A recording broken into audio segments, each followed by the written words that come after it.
Hello दोस्तों, welcome है आपका अपने YouTube channel motivational study speaker में। मैं मिस्टर सत्यन सिंह एक बार फिर से हाजिर हूँ दोस्तों। आज दोस्तों आपके लिए एक कॉन्सेप्ट लेके आया हूँ, बौद्ध धर्म। बौद्ध धर्म के ऊपर आप बात करेंगे दोस्तों। पूरा कॉन्सेप्ट आपका इसमें क्लियर हो जाएगा दोस्तों। बौद्ध धर्म से रिलेटेड जो भी एग्जाम में क्वेश्चन आते हैं वो आपके इसमें क्लियर हो जाए। तो वीडियो को अच्छे से देखना। अगर आप मेरे चैनल पे पहली बार विजिट कर रहे हो तो चैनल को सब्सक्राइब करके बेल आइकन को दबा देना, जिससे जब भी कोई वीडियो आएगा तो आप तक नोटिफिकेशन पहुँचता रहेगा। तो वीडियो को स्टार्ट करते हैं दोस्तों।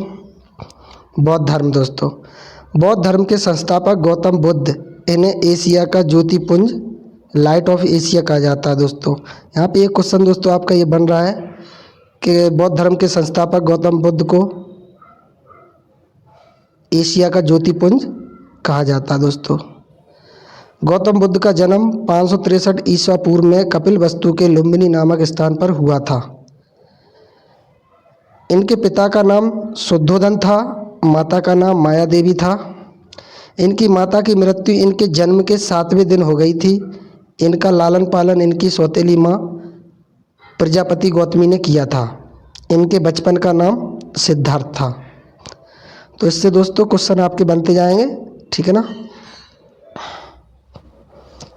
बचपन से ही गौतम बुद्ध का मन आध्यात्मिकता की ओर था, इसलिए इनके पिता ने इनका विवाह 16 वर्ष की अवस्था में यशोधरा के साथ कर दिया। इनके पुत्र का नाम राहुल था। अपने साम्राज्य में भ्रमण के दौरान उन्होंने व्यक्ति जीवन की 4 अवस्थाओं को देखा, जिसके बाद उनके मन में वैराग्य उत्पन्न हो गया। तो दोस्तों उन्होंने एक बूढ़े व्यक्ति को देखा दोस्तों, बीमार व्यक्ति, सबको देखा, एक सन्यासी को देखा, तो जिससे उनके मन में वैराग्य उत्पन्न हो गया दोस्तों, ठीक है ना।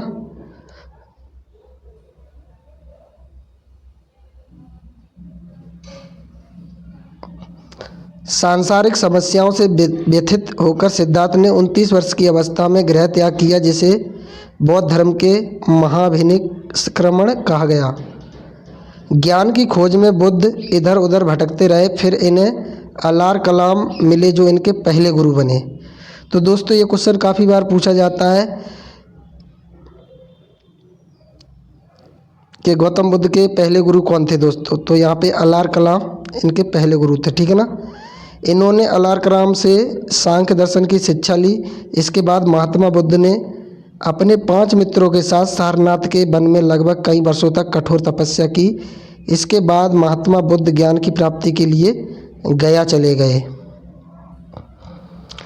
कठिन तपस्या के बाद 35 वर्ष की आयु में वैशाख की पूर्णिमा की रात निरंजना नदी के किनारे पीपल वृक्ष के नीचे सिद्धार्थ को ज्ञान प्राप्त हुआ। तो इससे भी क्वेश्चन बनते हैं दोस्तों, इसको ध्यान रखना। निरंजना नदी के किनारे इनको पीपल वृक्ष के नीचे ज्ञान प्राप्त हुआ था, ठीक है ना। ज्ञान प्राप्ति के बाद सिद्धार्थ बुद्ध के नाम से जाने गए और वह स्थान बोध गया कहलाया। बुद्ध ने अपना प्रथम उपदेश सारनाथ में दिया है। तो क्वेश्चन काफ़ी बार आता है एग्जाम में दोस्तों कि बुद्ध ने अपना उपदेश किस में दिया है, तो ध्यान रखना सारनाथ में दिया था, ठीक है ना, प्रथम उपदेश, जिसे बौद्ध ग्रंथों में धर्मचक्र प्रवर्तन कहा गया है। और उन्होंने यह उपदेश पाली भाषा में दिया है। बुद्ध ने अपने सर्वाधिक उपदेश कौशल देश की राजधानी श्रावस्ती में दिए हैं। इस बात को विशेष ध्यान रखना है नोट वाले को दोस्तों, ठीक है ना। महात्मा बुद्ध के प्रमुख अनुयायी थे बिंबिसार, प्रसेनजित, उदयन। बुद्ध के अनुयायी 2 भागों में विभाजित थे। तो 2 भाग वो थे, भिक्षुक और उपासक। तो भिक्षुक किन्हें कहते हैं दोस्तों? बौद्ध धर्म का प्रचार करने के लिए संन्यास ग्रहण किया जाता है, उन्हें भिक्षुक कहते हैं दोस्तों, ठीक है ना। उपासक क्या होते हैं? गृहस्थ जीवन व्यतीत करते हुए बौद्ध धर्म अपनाते हैं, तो उन्हें उपासक कहते हैं दोस्तों, ठीक है। बौद्ध संघ में सम्मिलित होने के लिए न्यूनतम आयु 15 वर्ष थी। जो दोस्तों ये बौद्ध संघ था, उसमें अगर आप सम्मिलित होना चाहते हैं तो उसकी आयु 15 वर्ष रखी गई थी दोस्तों, ठीक है ना। बुद्ध के जीवन में संबंधित बौद्ध धर्म के प्रतीक, इनके जन्म का प्रतीक है दोस्तों कमल एवं साण। गृह त्याग का है प्रतीक घोड़ा। ज्ञान का है पीपल, बोधि वृक्ष बोलते हैं जिसको। निर्वाण का है पद चिन्ह। मृत्यु का प्रतीक है दोस्तों स्तूप इनका। 80 वर्ष की अवस्था में 483 ईसा पूर्व कुशीनगर में बुद्ध का निधन हुआ, जिसे बौद्ध धर्म में महापरिनिर्वाण कहा गया।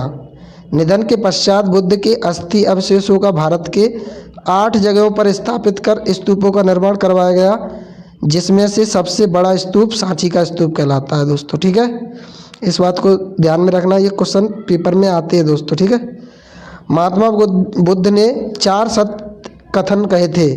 क्या थे दोस्तों वो? संसार दुखों से भरा है, हर दुख का कोई ना कोई कारण है, सभी दुखों का सबसे बड़ा कारण इच्छा है, इस इच्छा पर नियंत्रण पाया जा सकता है। बौद्ध धर्म के 3 रत्न हैं दोस्तों। नंबर 1 बुद्ध, नंबर 2 संघ, नंबर 3 धम्म। बोलते ना, बुद्धम शरणम गच्छामि, धम्मम शरणम गच्छामि, संघम शरणम गच्छामि। तो ये दोस्तों 3 रत्न है बौद्ध धर्म के, इस बात को ध्यान रखना। ठीक है, महात्मा बुद्ध की मृत्यु के बाद बौद्ध धर्म के प्रचार प्रसार के लिए 4 बौद्ध संगतियों का आयोजन किया गया।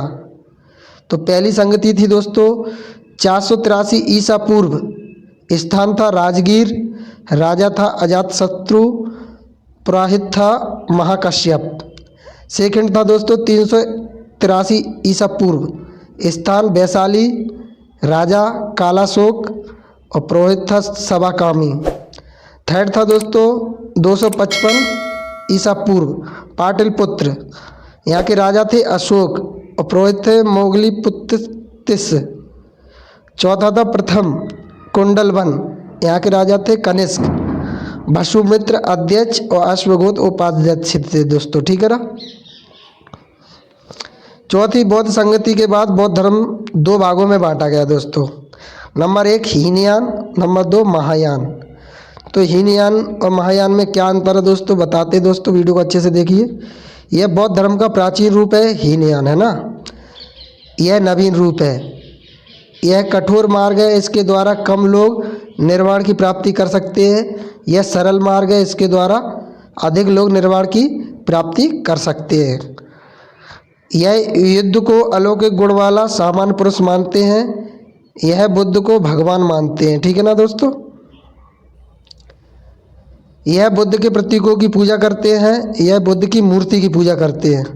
इनके ग्रंथ पाली भाषा में रचे गए हैं, इसके ग्रंथ संस्कृत भाषा में रचे गए हैं। ये कर्म एवं धर्म पर विश्वास करते हैं, यह परोपकार पर विश्वास करते हैं। इससे बौद्ध शिष्य का आदर्श ग्रहण किया जाता है जो दूसरों का कल्याण करते हैं। इसका प्रचार प्रसार लंका, बर्मा, थाईलैंड, कंबोडिया आदि देशों में हुआ है। इसका प्रचार प्रसार चीन, तिब्बत, जापान, कोरिया आदि देशों में हुआ है। ये दोस्तों इस वीडियो का लास्ट टॉपिक है त्रिपिटक। ये मूल रूप में पाली भाषा में रचे गए हैं, इनकी संख्या 3 है। ये क्वेश्चन काफ़ी बार आता है दोस्तों त्रिपिटक वाला। तो ये 3 त्रिपिटक 3 संख्या है दोस्तों इनकी टोटल, और ये पाली भाषा में रचे गए दोस्तों। ठीक है ना। नंबर 1 है विनय पिटक, इसमें भिक्षु एवं भिक्षुणियों के आचरण संबंधी नियम हैं विनय पिटक में। ठीक है। सुत्त पिटक, इसमें बौद्ध धर्म के उपदेश संकलित हैं। अभिधम्म पिटक, इसमें बौद्ध धर्म की दार्शनिक व्याख्याएं दी गई हैं। इसका सबसे महत्वपूर्ण भाग कथा वस्तु है। अब आता है टॉपिक जातक कथाएं। ये मूल रूप में पाली भाषा में रचे गए, इनकी संख्या 549 है। इनमें बुद्ध के पूर्व जन्मों की कथाएं हैं।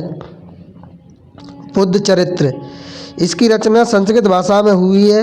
अश्वघोष द्वारा रचित यह एक महाकाव्य है। इसमें बुद्ध का जीवन व्रत एवं उनकी शिक्षाओं का वर्णन है। इसे बौद्धों की रामायण कहा जाता है। जैसे रामचरितमानस है दोस्तों, उसी तरीके से ये भी है, बुद्धों का एक रामायण है जिसे बुद्ध चरित्र कहते हैं दोस्तों। ठीक है ना। धम्मपद, पाली भाषा में रचा गया, इसे बौद्धों की गीता कहा जाता है। दोस्तों वीडियो अगर अच्छा लगे तो प्लीज़ लाइक कमेंट करना। मिलते हैं नेक्स्ट वीडियो में ऐसी ही नई जानकारी के साथ दोस्तों। ये दोस्तों इस वीडियो में जो बौद्ध धर्म का टॉपिक पूरा आपका क्लियर हो जाएगा दोस्तों। अगर अच्छे से आप इसको देखोगे समझोगे तो आपको समझ में आएगा दोस्तों। इससे काफ़ी क्वेश्चन बनते हैं दोस्तों एग्जाम में, तो वो आपके सारे क्लियर डाउट हो जाएंगे दोस्तों। मिलते हैं नेक्स्ट वीडियो में, तब तक के लिए जय हिंद दोस्तों।